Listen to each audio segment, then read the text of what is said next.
Income tax department থেকে এসেছি। আমাদের কাছে তথ্য এসেছে যে আপনার স্বামী মিস্টার নীলের কাছে 2000 কোটি টাকার অবৈধ সম্পত্তি রয়েছে। কি আজগুবি কথা বলছেন? আমার স্বামী তো একজন সাধারণ জামাই বাবু, ওর তো সামোসা কেনার টাকাও নেই। অফিসার, আপনার কোথাও একটা বড় ভুল হয়েছে। এত টাকা ওর কাছে আসবে কোথা থেকে? তুমি কি এই টাকা লুকিয়ে রেখেছো? কি টাকা? দেখে ও আমার স্বামী, যার নামে আপনাদের ওয়ারেন্ট আছে।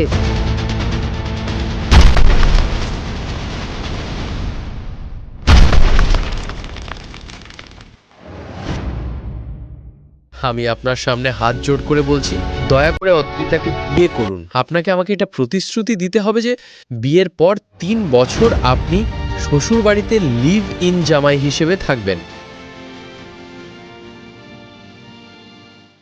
আমি এটা কেন চাই তার উত্তর আছে এই খামে। তাই আমি চাই আপনি এই খামতে 3 বছর নিজের কাছে রাখুন।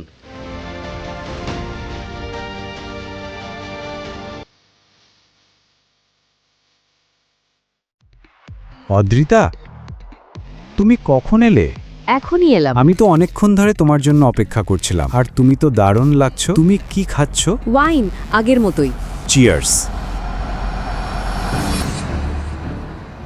কিন্তু সেদিন অদ্রিতা এক হোটেলের পার্টিতে গিয়েছিল এবং নীলকে ও সেই পার্টিতে দেখে চমকে উঠেছিল। কি ব্যাপার অদ্রিতা, তুমি তো আমাদের বিনোদনও সঙ্গে করে এনেছো। মজা হবে।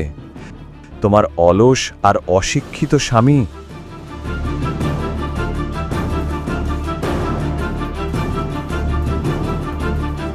নীল, যথেষ্ট হয়েছে আমার জীবনে। কালো রং মিশিয়ে যদি তুমি সুখ